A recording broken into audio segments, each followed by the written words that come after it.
Welcome back guys, अस्सलाम वालेकुम। आज की इस लेक्चर में हम डिस्कस करने वाले हैं एनिमेशन को। What is animation? Animation mean to animate an element through CSS, यानी सीएसएस के तहत एक एलिमेंट को एनिमेट करना। जिस तरह के इस बॉक्स को आप देख रहे हो कि इसका बैकग्राउंड कलर और इसका जो शेडो है वो मुसलसल एनिमेशन कर रहा है।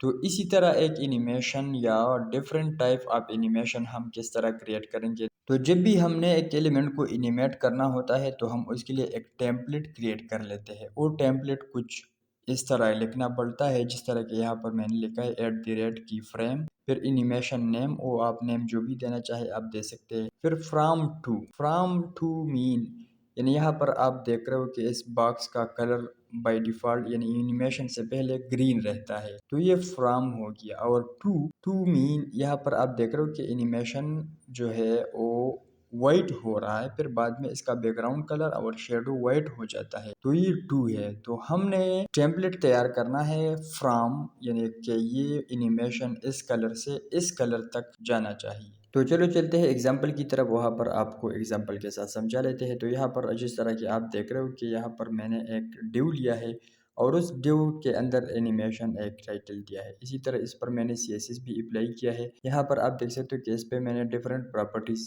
यूज़ किए हैं, अप्लाई किए हैं। अभी इस पर एनिमेशन अप्लाई करते हैं तो फर्स्ट ऑफ ऑल मैं यहाँ पर लिख लेता हूँ @ की फ्रेम, और यहाँ पर मैं नेम दे देता हूँ अपने इस एनिमेशन का। आप नाम जो भी देना चाहे वो आप दे सकते हैं। मैं first of all light name दे देता हूँ।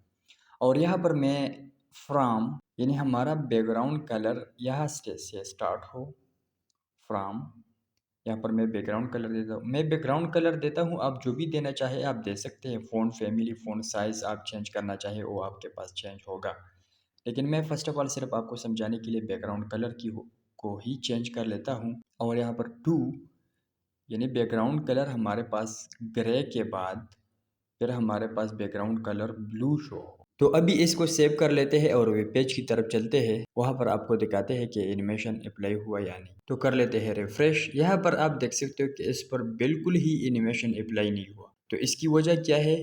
वजह यह है कि हमने एनिमेशन प्रॉपर्टीज़ अप्लाई नहीं की। तो एनिमेशन की जितनी प्रॉपर्टीज़ है उसको अप्लाई करने के बाद हमारा ये एनिमेशन काम कर जाएगा।